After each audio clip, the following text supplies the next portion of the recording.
Station master থেকে বলছে যে আপনার এই মিটারে জিরো বিল আসা সম্ভব, ঠিক আছে, কিন্তু বাড়িতে এমনও লোক আছে 3 দিন বাইরে ঘুরতে গেছে, মেন সুইচ বন্ধ করে 80 টাকা করে 3 দিনে 240 টাকা বিল এসছে। আর আমাদের দেশের মুখ্যমন্ত্রী মমতা ব্যানার্জি যেখানেই চুরি হয় সেখানেই রয়েছে, এখানে দেখেছে চুরি করার সুযোগ আছে, ব্যাস মমতা ব্যানার্জি লেগে পড়েছে স্মার্ট মিটার। মাসে দুবার করে বিল দেবো কেন? আমরা গরিব মানুষ, আমরা খেটে খাই। 18 দিন হয়নি, শুধু দুটো পাকা চলে 500 টাকা শেষ। লড়াই আন্দোলনের সংগ্রামের মধ্য দিয়ে অধিকার এমনি পাওয়া যায় না, অধিকার ছিনিয়ে নিতে হয়। যে অর্জিত অধিকার 15-16 ছিনিয়ে নেওয়ার জন্য তৈরি হন। আমরা লাল ঝান্ডা ওরা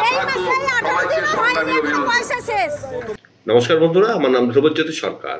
স্মার্ট মিটারের ফাঁদে সাধারণ মানুষ, বিল দেখে মাথায় হাত। পশ্চিমবঙ্গের বিভিন্ন জেলায় বিশেষ করে গ্রামীণ এলাকায় স্মার্ট মিটার বসানো নিয়ে গ্রাহকদের মধ্যে তীব্র আতঙ্ক ও ক্ষোভ ছড়িয়ে পড়েছে। অনেকেরই অভিযোগ তাদের সম্মতি ছাড়াই জোর করে স্মার্ট মিটার বসিয়ে দেওয়া হচ্ছে এবং তারপরে বিদ্যুৎ বিল আসছে কয়েক গুণ বেশি। এই ঘটনাকে কেন্দ্র করে তৈরি হয়েছে ব্যাপক বিভ্রান্তি ও সংশয়। চাইছি যে মিটার ছিল সেই মিটার থাকুক, আমরা এই মিটার বুঝতে পারছি না, উল্টো পাল্টা টাকা কাটছে, 40 টাকা 48 টাকা 44 টাকা করে বিল কাটছে প্রত্যেক দিনে। এত টাকা আমরা কোত্থেকে দেবো? আমরা ভ্যান চালিয়ে খাই, বাড়ি ছিলাম না, মিটার লাগিয়েতে চলে এসছে। মহিলারা ছিল, মিটার লাগিয়ে চলে গেছে। এখন মিটারে আমার পুরতো 3000, এখন আসছে 12000। তাও ইউনিটও বুঝতে পারছি না কত ইউনিট পুড়ছে না পুড়ছে, আমরা জানতেও পারছি না। ওনারা ওনাদের যে বক্তব্য ডেপুটেশন, ওনারা আপনার মাইকে শুনতেই পাচ্ছেন যে স্মার্ট মিটারের বিরোধিতা।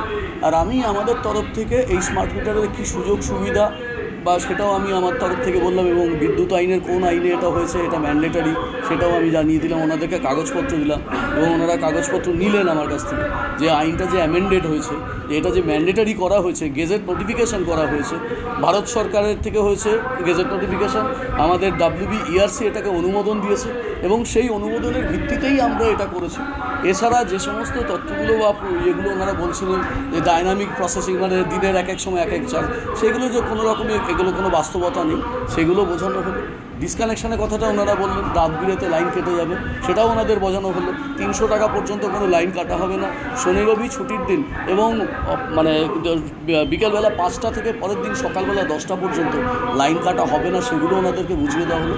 অর্থাৎ সর্বতোভাবে ওনারা যে প্রশ্নগুলো তুলেছেন, আমরা আমাদের তরফ থেকে যে প্রশ্নগুলো অ্যাকচুয়াল, যেটা আসল কথা, যেটা মানে বিভ্রান্ত বা যেটা চারিদিকে ছড়ছে, সেটা না করে আসল যে সত্যটা আমরা সেটাই তুলে ধরেছি। অনেক মানুষ বলছেন, গ্রাহক তারা বলছেন যে আমার গত বছর 500 টাকা এসেছিল, এবছর 1000 টাকা। আমার কাছে এরকম প্রতিদিন প্রচুর গ্রাহক আসে, আমি তাদেরকে একটাই কথা বলি যে আপনারা দেখিয়ে দিন। আমরা এবং তাদের মধ্যে 99% তারা স্বীকার করে যায় যে হ্যাঁ, আমাদের গত বছরের থেকে এবছরে কম এসছে। তার কারণ তাদের একটা জায়গা ভুল হচ্ছে, গত বছর জানুয়ারি ফেব্রুয়ারি মার্চ এটা আমরা কনজিউম করতাম, আমরা সেই বিলটা দিতাম হচ্ছে এপ্রিল মে জুন, তার মানে এপ্রিলে আমরা শীতকালের বিলটা দিতাম। আর এখন যেহেতু প্রিপেড সিস্টেম, এপ্রিলের বিলটা আমরা এপ্রিলেই দিই। এই কম্পারিজনটাই ওদের একটা ভুল হচ্ছে। এই জায়গাটা আমরা মানুষকে বুঝিয়ে বলছি, তখন কিন্তু তারা বুঝছে। শুধু তাই নয়, 99.9% মানুষ বলছে যে তাদের বিল কম এসছে।